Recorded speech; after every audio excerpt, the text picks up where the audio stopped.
Okay, it's the last week of Bake Off Season 1. Let's do this.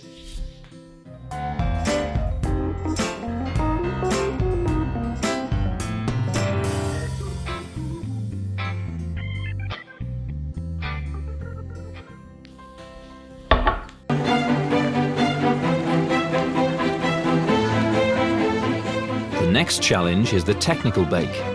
In this bake, they'll make the same dish from the same recipe, so the judges can compare one with another. But the contestants don't yet know what that recipe will be.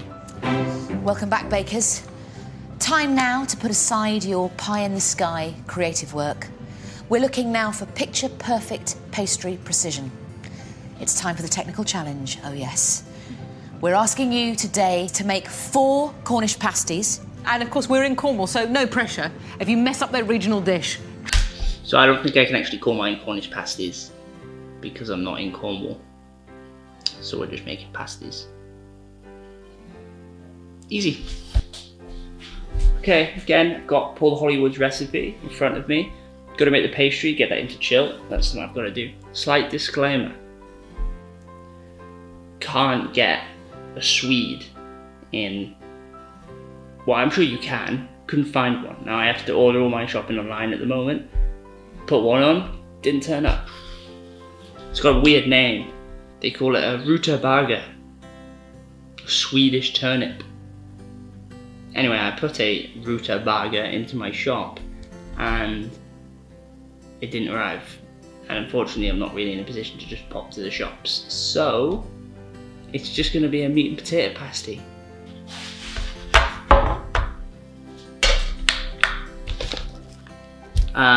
250 grams. And then we've got butter.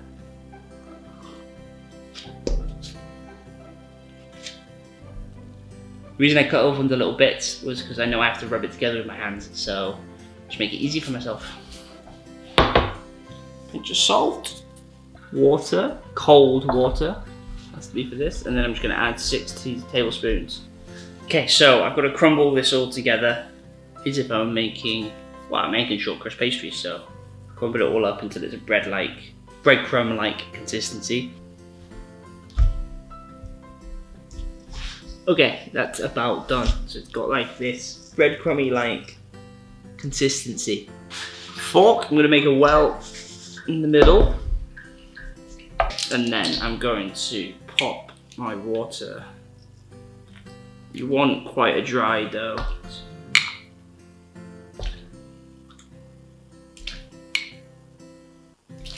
Okay, I've used 5 tablespoons to start with. I'm gonna get my fork and I'm just gonna whisk in the middle, bringing in some of the flour I can until it's too annoying to whisk or to mix.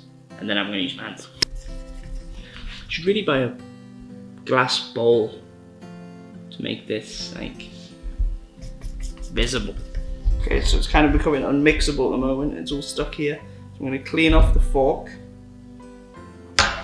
You see in the middle, got the clump of wet dough and the thing everything. I'm just going to incorporate that all. See how dry that is? I'm alright with that. I'm going to turn that out. Turn out everything else. All together.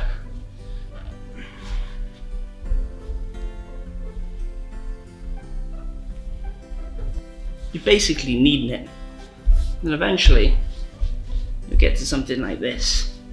It's a tight dough, but it's soft, and it's all one piece. Wrap that up and put that in the fridge.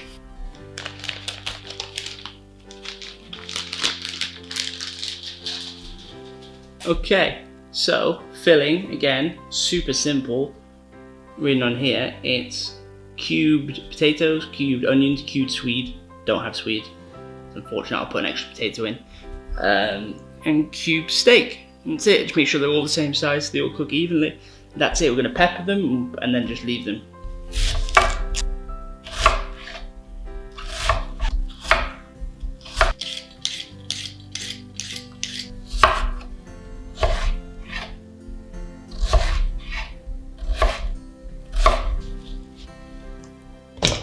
And steak, usually it's skirt or sirloin. I've got little strips of skirt steak that I'm going to dice.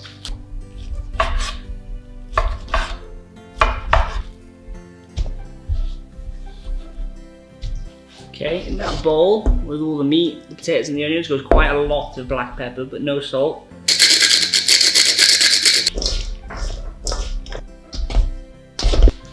Past the o'clock. Right, let's go. Everything is ready to go. Chilled for plenty of time. I'm gonna roll it out. I'm trying to make 4, so I'm gonna cut it into 4. Roll it out into circles. Then I'm gonna fold, crimp, egg wash, bake. Done. Here's the dough. And I'm gonna cut it in halves. Yeah. Really cut it in half, did I? Don't want to add too much flour, so I think I'm just going to add it to the rolling pin.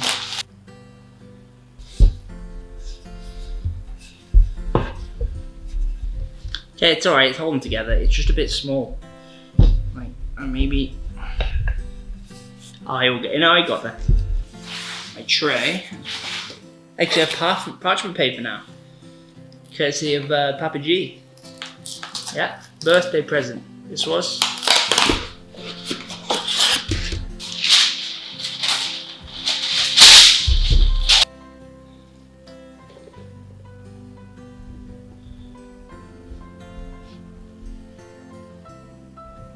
I'm going to be quite generous with the filling.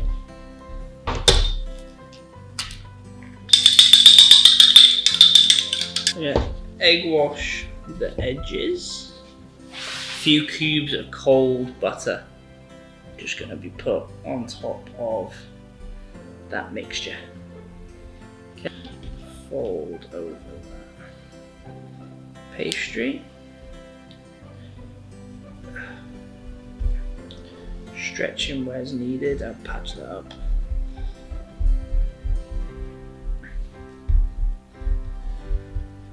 Should be alright, and then we just gotta, and then we crimp the edges to make the crust that is historically where these were made.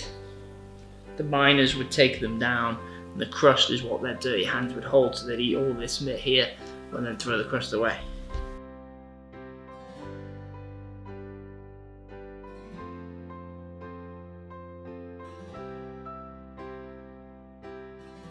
Not the neatest, but it is done and sealed. Okay, so I'm just gonna get that in my tray. There we have it. So I'm gonna take the fork, as it says, and just make some steam holes. Egg wash them all. And these don't look amazing, but I bet they will be. I'm pretty confident in being able to make them. The pastry's a bit there, but it held together. So the oven's set to 350 Fahrenheit. I'm gonna get them in for about an hour, 45 minutes to an hour, and they should be lovely.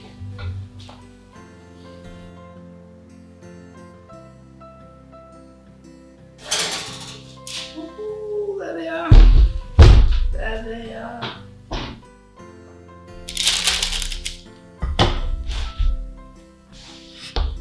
There we have Cornish pasty with the crust. It can be picked up, it can be eaten as history dictates. It smells like a Cornish pasty. Let's cut this open.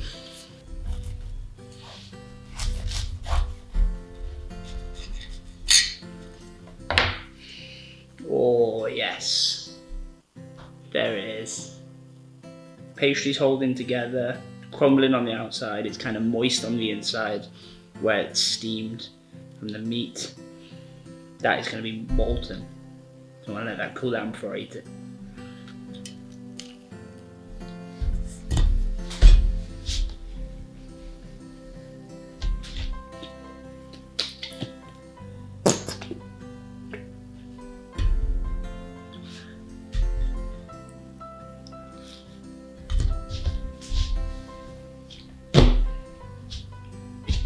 Smashed it. Easy, lovely. Cornish pasty.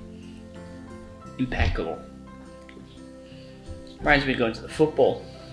That's it. First whole season of Can't Bake Snacks done. The last episode in the first series, weirdly, they like made a full afternoon tea, which I'm not going to do because that's huge.